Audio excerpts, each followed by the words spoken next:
প্রাচীন ভবিষ্যৎবাণীর রহস্যময় জগতে এমন এক অধ্যায় লুকিয়ে আছে যা মানুষের বোধগম্যতার সীমাকে চ্যালেঞ্জ জানায়।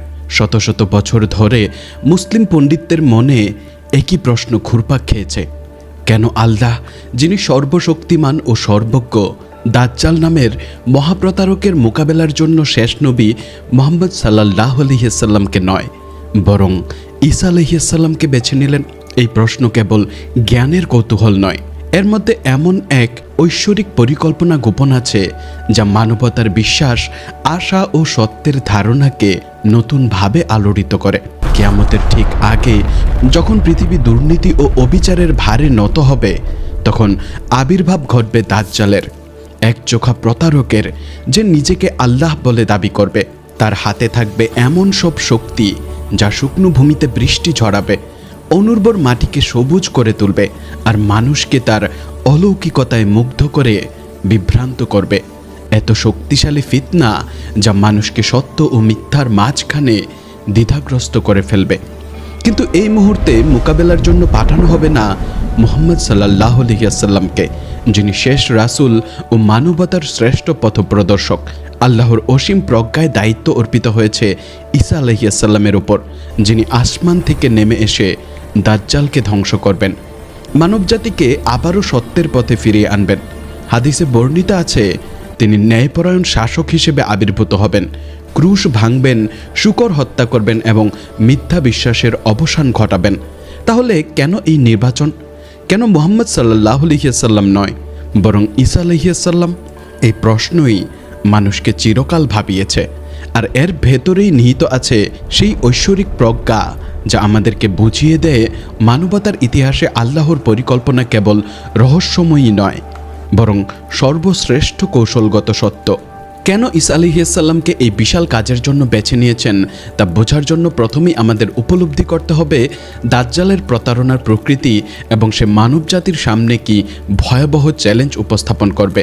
দাজ্জাল কেবল একজন রাজনৈতিক নেতা বা ভণ্ড নবী হবে না, সে নিজেকে সরাসরি স্রষ্টা দাবি করবে। তার শক্তি সামরিক বাহিনী বা অস্ত্রে শস্ত্রে নয় বরং বিশ্বাস বিকৃত করা এবং সত্যকে বিকলাঙ্গ করে দেওয়ায় নিহিত থাকবে। তার প্রতারণার কেন্দ্রবিন্দুই হবে ঈসা আলাইহিস সালামের ব্যক্তিত্ব। শতাব্দীর পর শতাব্দী ধরে খ্রিস্টান সমাজ বিশ্বাস করে এসেছে যে যীশু খ্রিস্ট ঈশ্বরের পুত্র, ত্রিত্বের অংশ এবং মানবতার ত্রাণকর্তা, যিনি পাপমোচনের জন্য ক্রুশবিদ্ধ হয়েছিলেন। দাজ্জাল এই ভ্রান্ত ধারণার সুযোগ নেবে। সে নিজেকে সেই প্রতীক্ষিত খ্রিস্ট দাবি করবে এবং বলবে, আমি সেই যীশু যাকে তোমরা পূজা করো, আমি ক্রুশবিদ্ধ হয়েছিলাম এবং এখন আমি ফিরে এসেছি আমার রাজ্য প্রতিষ্ঠা করতে।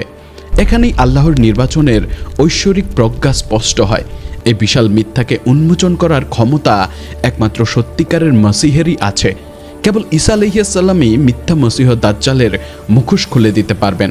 যখন দাজ্জাল দাবি করবে যে সে খ্রিস্ট, তখন ঈসা আলাইহিস সালাম অবতরণ করে ঘোষণা করবেন, আমি আসল খ্রিস্ট, মরিয়মের পুত্র, আল্লাহর বান্দা। আর এ ব্যক্তি তোমাদের সামনে দাঁড়িয়ে থাকা সবচেয়ে বড় প্রতারক। এই মুহূর্তের মানসিক ও আধ্যাত্মিক অভিঘাত কল্পনা করা যায় না। সারা বিশ্বের কোটি কোটি খ্রিস্টান দেখতে পাবে যাকে তারা ত্রাণকর্তা বলে ভেবেছিল, সেই দাবির মূলে এক প্রতারক দাঁড়িয়ে আছে। আর যখন আসল ঈসা আলাইহিস সালাম স্পষ্টভাবে জানিয়ে দেবেন যে তিনি কখনো ঈশ্বর ছিলেন না, কখনো পূজা করার জন্য বলেননি, বরং সর্বদাই একমাত্র আল্লাহর বান্দা ও রাসূল ছিলেন, তখন মানবজাতির সামনে এক অনন্য স্বচ্ছতা নেমে আসবে। সত্যের আলো এমনভাবে উন্মোচিত হবে যা ইতিহাসের সবচেয়ে বড় ফিতনার অবসান ঘটাবে। কিন্তু আল্লাহর ঐশ্বরিক প্রজ্ঞা কেবল দাজ্জালের সাথে এই একক সংঘাতেই সীমাবদ্ধ নয়। ঈসা আলাইহিস সালামকে তিনি ইতিহাসের এই বিশেষ মুহূর্তের জন্য সংরক্ষণ করেছেন, কারণ তার প্রত্যাবর্তন বহুস্তরীয় ঐশ্বরিক উদ্দেশ্যকে পূরণ করবে যা একমাত্র তিনিই সম্পাদন করতে সক্ষম। প্রথমত, তার আগমন আহলে কিতাব, খ্রিস্টান, ইহুদি ও মুসলিমদের এক আল্লাহর তাওহীদের পতাকার নিচে একত্রিত করবে।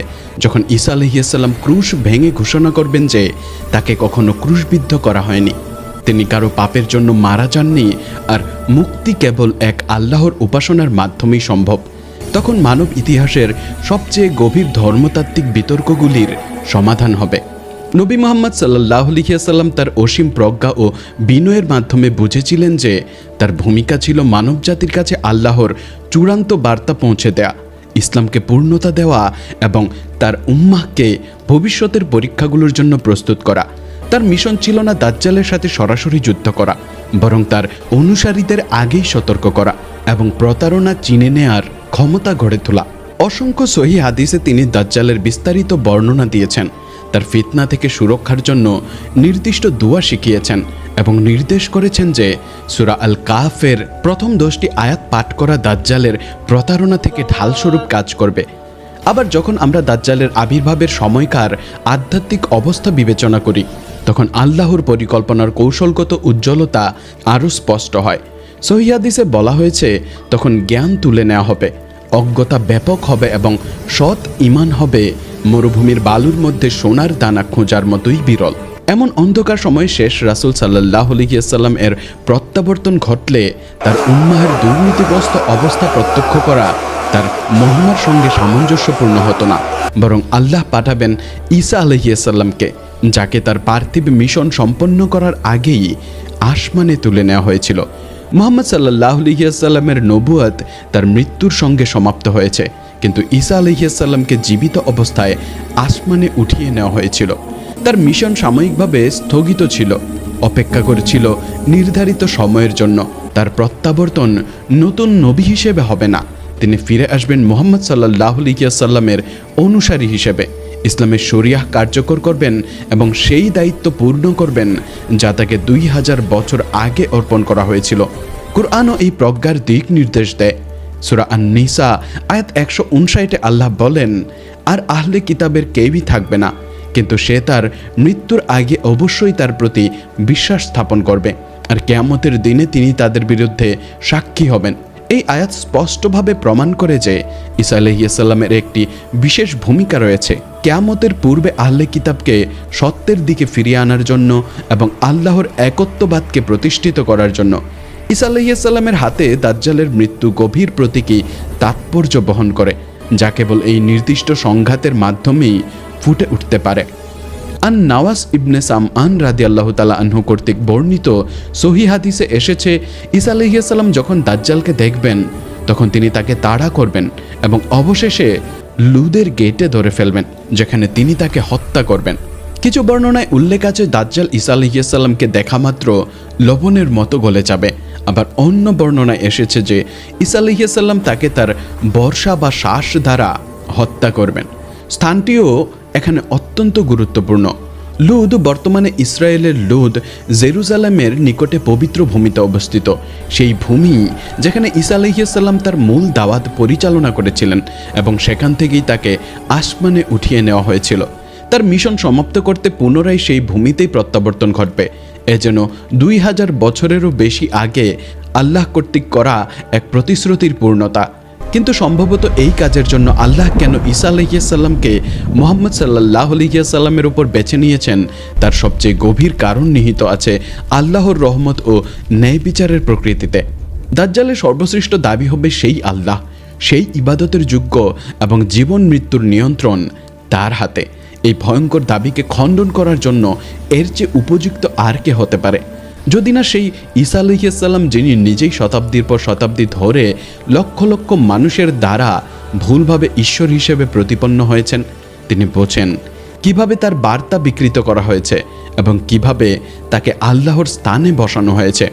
যখন ঈসা আলাইহিস সালাম দাজ্জালের মুখোমুখি হবেন, তখন তিনি শুধু একজন ভণ্ড মসীহকে ধ্বংস করবেন না, বরং 2000 বছরের ধর্মতাত্ত্বিক বিভ্রান্তি ও বিকৃতির অবসান ঘটাবেন। তিনি মানবজাতির সামনে ঘোষণা করবেন, আমি ঈশ্বর নই, আমি ঈশ্বরের পুত্রও নই, আমি তোমাদের পাপের জন্য মরিনি, আর কখনো তোমাদের আমাকে পূজা করতে বলিনি। একমাত্র সত্যিকারের উপাস্য আল্লাহ, আর মুহাম্মদ সাল্লাল্লাহু আলাইহি ওয়াসাল্লাম তার চূড়ান্ত রাসূল। এই ঘোষণা খ্রিস্টীয় বিশ্বাসের মূলে আলোড়ন তুলবে এবং কোটি কোটি মানুষকে ইসলামের প্রকৃত ও সঠিক পথে ফিরিয়ে আনবে। আল্লাহর প্রজ্ঞা এই ঘটনাগুলোর সময়কালেও স্পষ্ট হয়ে ওঠে। নবী মুহাম্মদ সাল্লাল্লাহু আলাইহি ওয়াসাল্লাম এসেছিলেন এমন এক সময়ে যখন মানবজাতির জন্য একটি পূর্ণাঙ্গ ও চূড়ান্ত দিশার প্রয়োজন ছিল। তার দায়িত্ব ছিল ইসলাম প্রতিষ্ঠা করা, উম্মাহ গঠন করা এবং এমন এক সভ্যতার ভিত্তি স্থাপন করা যা ভবিষ্যতে ঈসা আলাইহিস সালামের প্রত্যাবর্তনকে সমর্থন করবে। দাজ্জালের আবির্ভাবের সময় সেই ভিত্তি দৃঢ় থাকবে, কোরআন অবিকৃতভাবে সংরক্ষিত থাকবে, নবী সাল্লাল্লাহু আলাইহি ওয়াসাল্লামের বিশুদ্ধ হাদিসসমূহ প্রচারিত থাকবে এবং ইসলামী শরিয়ার কাঠামো অটুট থাকবে। তখন নতুন কোনো বার্তার প্রয়োজন হবে না, প্রয়োজন হবে একটি অলৌকিক নিদর্শন, এক বাস্তবায়ন যা বিদ্যমান বার্তাকে প্রাণবন্ত করে তুলবে। ঈসা আলাইহিস সালাম আসমান থেকে অবতীর্ণ হবেন নিছক একজন মানুষ হিসেবে নয়, বরং জীবন্ত নিদর্শন হিসেবে। তার অবতরণ হবে বস্তুবাদ, নাস্তিকতা ও দাজ্জালের ভ্রান্ত মতাদর্শের বিরুদ্ধে এক অপ্রতিরোধ্য জবাব।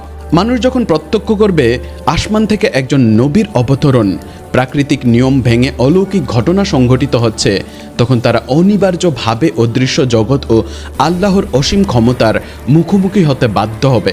সহিহ হাদিসে এই মহাসংঘাতের দৃশ্য অত্যন্ত জীবন্তভাবে বর্ণিত হয়েছে। মুসলিম ইবনে আল হাজ তার সহিহ গ্রন্থে উল্লেখ করেছেন যে নবী সাল্লাল্লাহু আলাইহি ওয়াসাল্লাম বলেছেন, যখন আল্লাহর শত্রু পূর্বাঞ্চলের এক ভূমিতে অবস্থান করবে, তখন মারিয়ামের পুত্র ঈসা দামেস্কের পূর্ব দিকে সাদা মিনারের কাছে অবতীর্ণ হবেন। তিনি 2টি হলুদ পোশাক পরিহিত থাকবেন আর তার হাত দুটি ফেরেশতাদের ডানার উপর থাকবে। যখন তিনি মাথা নিচু করবেন তখন সেখান থেকে ফোঁটা ফোঁটা পানি পড়বে, আর যখন তিনি মাথা উঠাবেন তখন মুক্তার মতো ফোঁটা ছড়িয়ে পড়বে। এই বর্ণনা নিজেই গভীর প্রতীকী অর্থ বহন করে।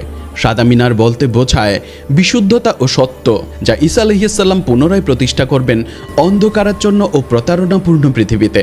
তার হলুদ পোশাক প্রতীকী ঐশ্বরিক আলো ও হেদায়েতের, আর ফেরেশতাদের সহায়তা প্রমাণ করবে তার মিশন সরাসরি আসমানের সমর্থিত।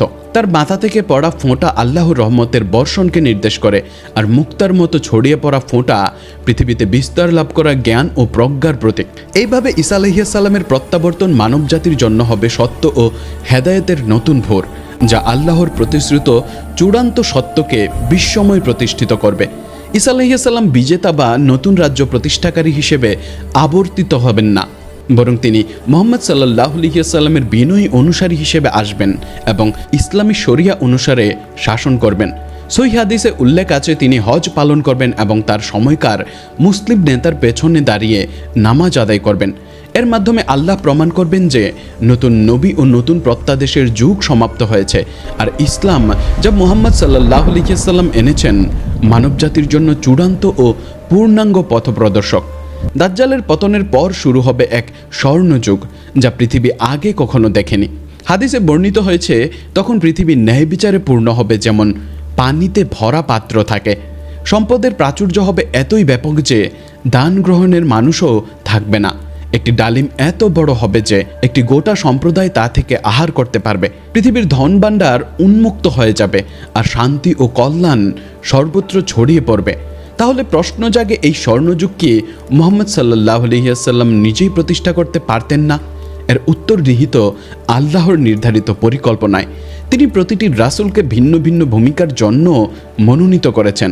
মুহাম্মদ সাল্লাল্লাহু আলাইহি ওয়াসাল্লামের ভূমিকা ছিল চূড়ান্ত বার্তা পৌঁছে দেয়া, অজ্ঞতা ও শিরকের অন্ধকার ভেদ করা, ত্যাগ ও সংগ্রামের মাধ্যমে ইসলামের ভিত্তি স্থাপন করা।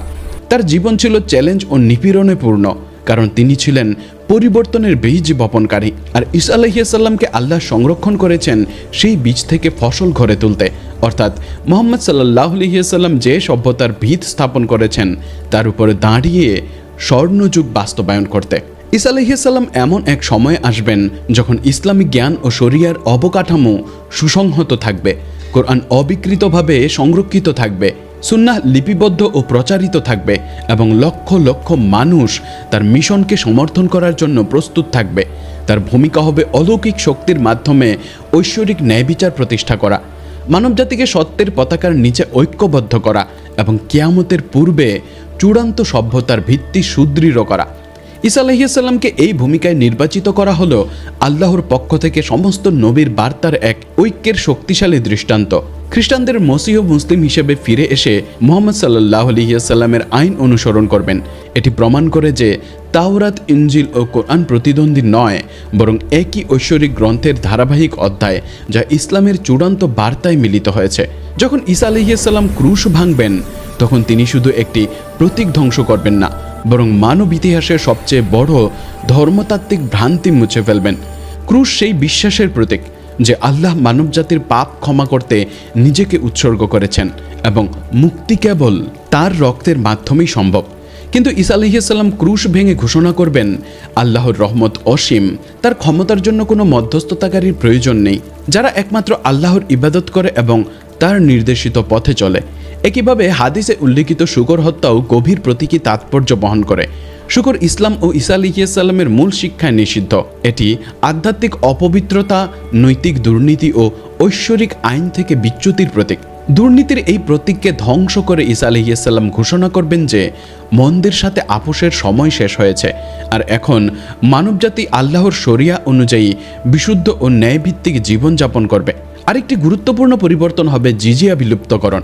ইসলামী সমাজে অমুসলিমরা কর প্রদান করত ইসলামী শাসনের অধীনে তাদের ধর্মীয় স্বাধীনতা বজায় রাখার বিনিময়ে, কিন্তু ঈসা আলাইহিস সালামের শাসনকালে এটি আর প্রয়োজন হবে না, কারণ তখন পৃথিবীতে কোনো অমুসলিম অবশিষ্ট থাকবে না।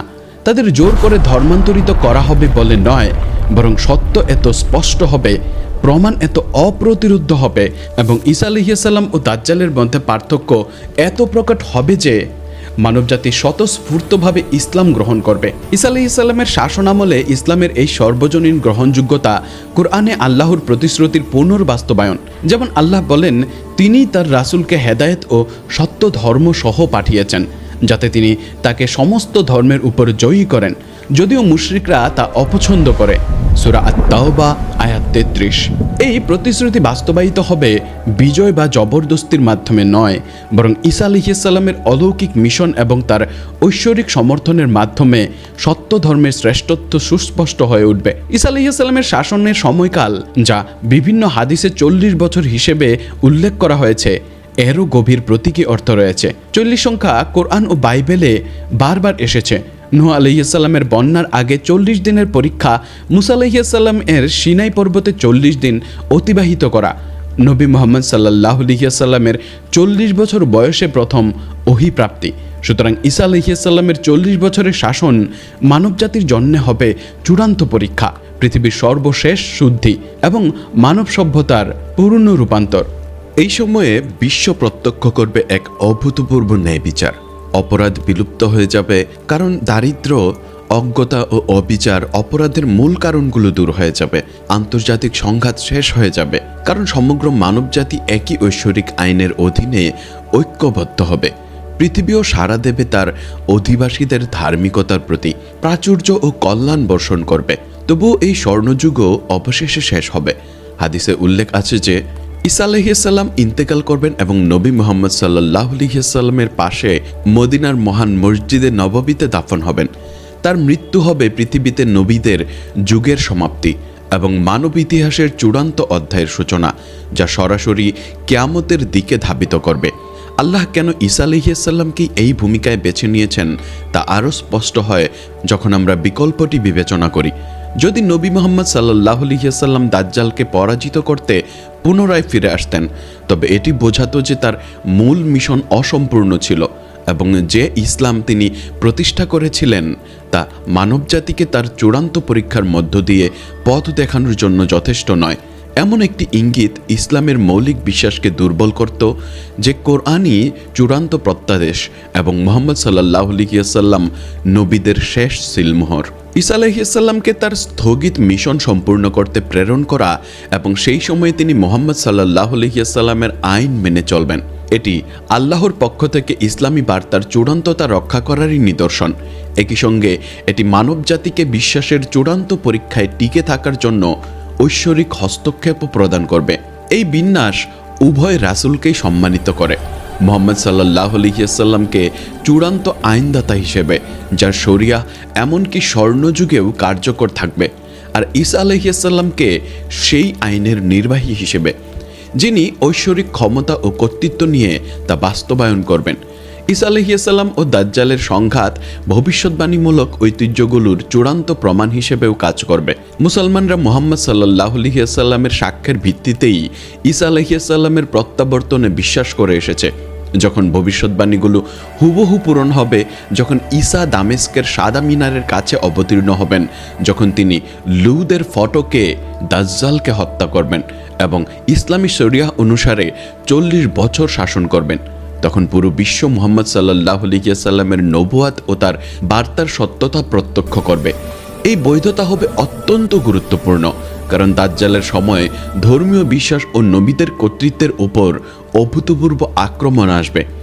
দাজ্জাল দাবি করবে যে পূর্ববর্তী সব ধর্ম ভ্রান্ত, সব নবী মিথ্যাবাদী এবং কেবল সেও একমাত্র সত্যের বাহক। ঈসা আলাইহিস সালামের প্রত্যাবর্তন এবং ভবিষ্যৎবাণীগুলোর নাটকীয়তা পূর্ণতাই হবে এক অকাট্য প্রমাণ। নবীরা সত্যি আল্লাহর পক্ষ থেকে প্রেরিত ছিলেন এবং তাদের শিক্ষা সত্য ছিল। দাজ্জালের মৃত্যুর পদ্ধতিও গভীর প্রতীকী তাৎপর্য বহন করে। কিছু বর্ণনায় উল্লেখ আছে ঈসা আলাইহিস সালামকে দেখলেই দাজ্জাল লবণের মতো গলে যাবে, যা প্রতীকী সত্যের সামনে মিথ্যার ভেঙে পড়ার মতো। মিথ্যার উপর নির্মিত প্রতারণা পুরো কাঠামো বাস্তবতার উপস্থিতি সহ্য করতে পারবে না। সত্য যখন ঈসা আলাইহিস সালামের রূপে আবির্ভূত হবে, প্রতারণার ভিত্তি তখনই ভেঙে যাবে। অন্য কিছু বর্ণনায় এসেছে ঈসা আলাইহিস সালাম দাজ্জালকে তার বর্ষা দিয়ে হত্যা করবেন, অথবা তার নিঃশ্বাস থেকেই দাজ্জালের মৃত্যু ঘটবে। এই বর্ণনাগুলো জোর দেয় যে চূড়ান্ত মন্দকে পরাজিত করার শক্তি মানুষের অস্ত্র বা বাহিনীর মাধ্যমে আসে না, বরং আসে ঐশ্বরিক কর্তৃত্ব ও আধ্যাত্মিক বিশুদ্ধতা থেকে।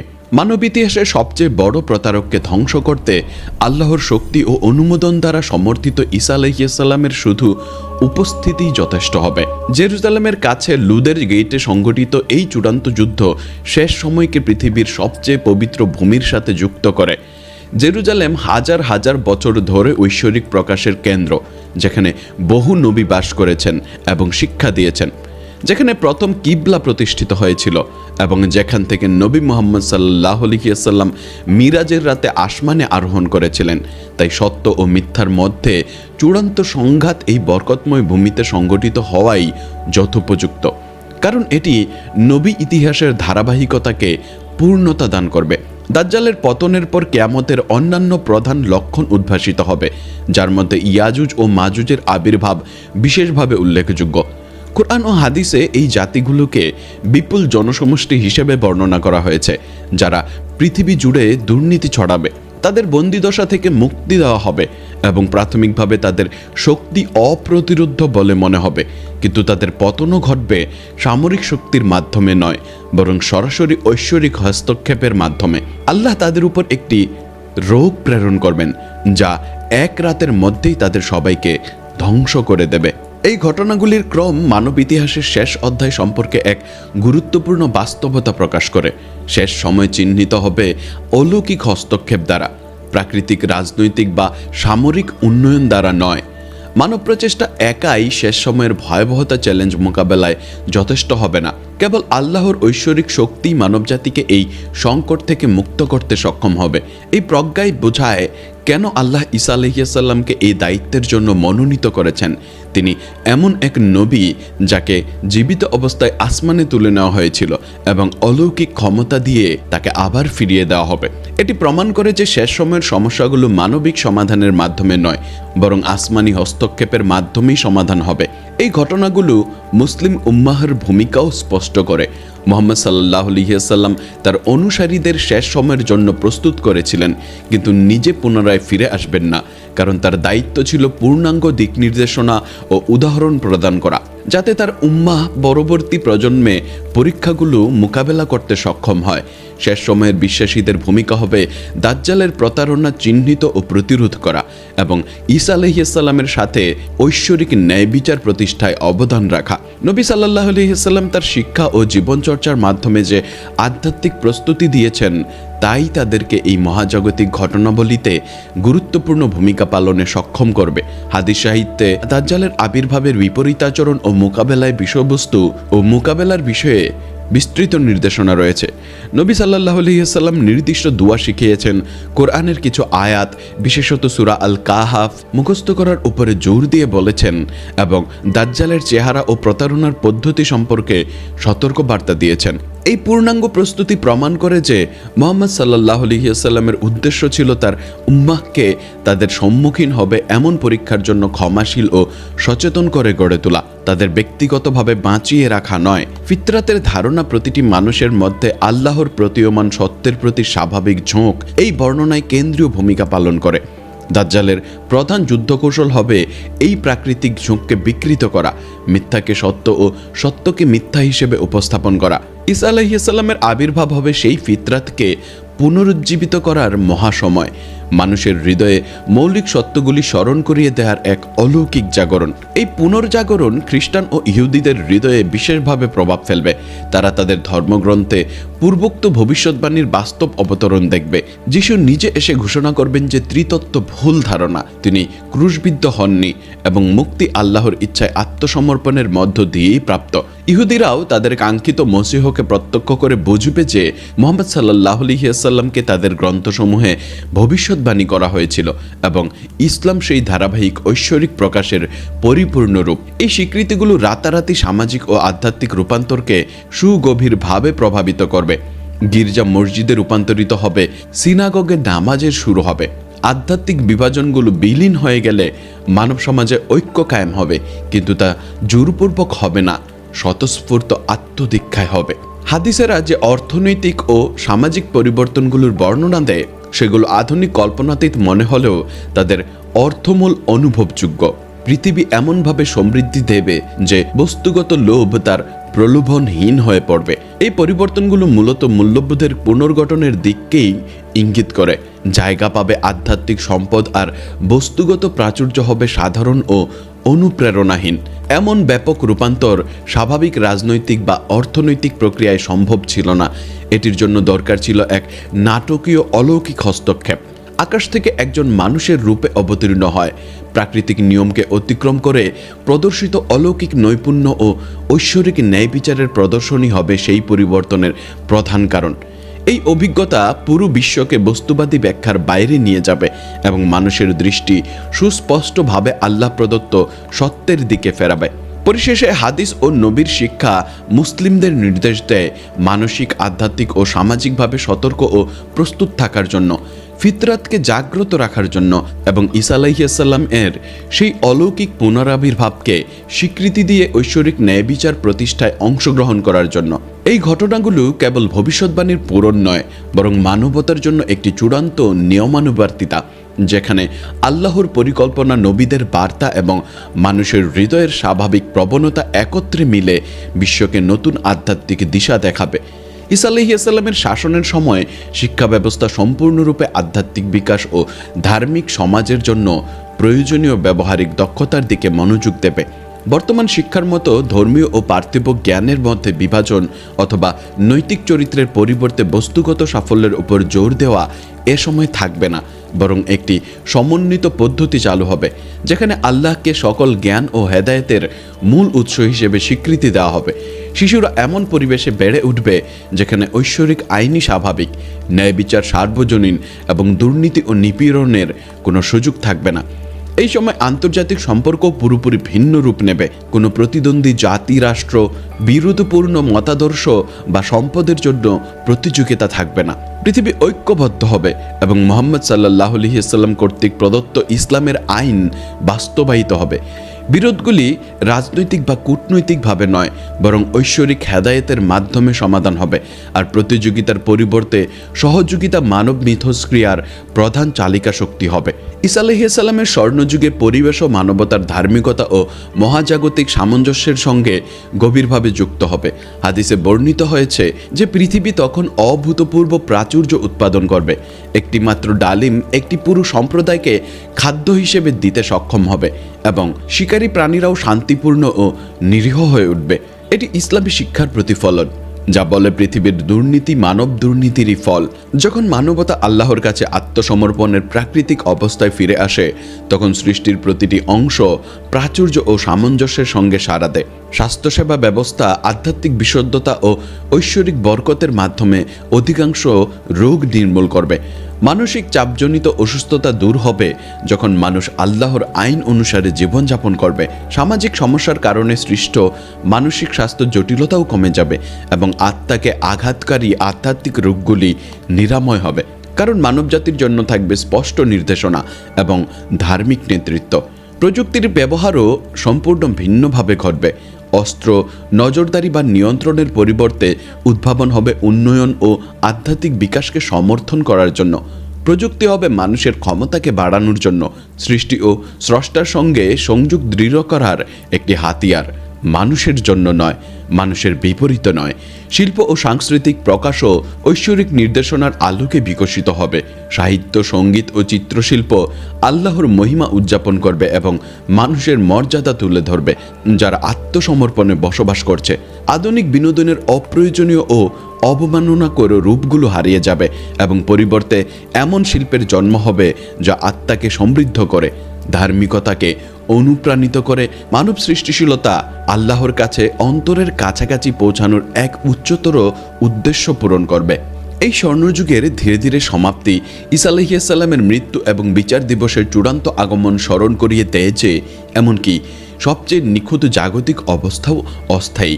হাদিসে বর্ণিত হয়েছে, ঈসা আলাইহিস সালামের মৃত্যুর পর বিশ্ব ধীরে ধীরে দুর্নীতি ও অজ্ঞতার দিকে ফিরে যাবে, যা কিয়ামতের চূড়ান্ত লক্ষণগুলোর জন্য মঞ্চ প্রস্তুত করবে। তবে এই পতন আল্লাহর হেদায়েত প্রদানের ব্যর্থতা নয়, এটি মানবজাতির পরীক্ষার সমাপ্তি এবং আল্লাহর প্রতিশ্রুতির পূর্ণতা নির্দেশ করে যে এই পৃথিবী অস্থায়ী আর পরকালই চিরন্তন। ঈসা আলাইহিস সালামের ন্যায় বিচার ও শান্তির শাসনের পরবর্তী বিশৃঙ্খলা মানবজাতিকে আনুগত্য ও বিদ্রোহ, সত্য ও মিথ্যার মধ্যে চূড়ান্ত পছন্দের স্মারক হিসেবে কাজ করবে। ঈসা আলাইহিস সালামের মৃত্যু এবং নবী মুহাম্মদ সাল্লাল্লাহু আলাইহি ওয়াসাল্লামের পাশে মদিনার পবিত্র মসজিদে নববীতে তার দাফন মানবজাতির কাছে নবীদের মিশনের সমাপ্তির প্রতীক হয়ে দাঁড়াবে। আল্লাহর পরিকল্পনায় নির্ধারিত ভূমিকা পালন করে হেদায়েতের ঐক্যের নিদর্শন হিসেবে পাশাপাশি বিশ্রাম নেবেন। তাদের মৃত্যুর সময়কার সান্নিধ্য ভবিষ্যৎ প্রজন্মকে স্মরণ করিয়ে দেয় যে সমস্ত নবী একই রবের সেবা করেছেন, একই মৌলিক বার্তা পৌঁছে দিয়েছেন এবং মানবজাতিকে মুক্তির দিকে পরিচালিত করার এক চূড়ান্ত লক্ষ্য অনুসরণ করেছেন। মদিনা, যেখানে ইসলাম প্রতিষ্ঠিত হয়েছিল, কেবল প্রাথমিক ইসলামী রাষ্ট্রের রাজনৈতিক রাজধানী নয়, বরং আধ্যাত্মিক কেন্দ্র যেখানে ঐশ্বরিক হেদায়েত সমগ্র বিশ্বে ছড়িয়ে পড়েছিল।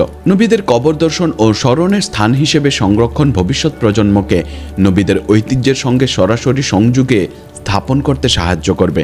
আল্লাহর হেদায়েতের ধারাবাহিকতা এবং নবীর বার্তার চিরন্তন প্রকৃতির অনুস্মারক হিসেবেই কাজ করবে।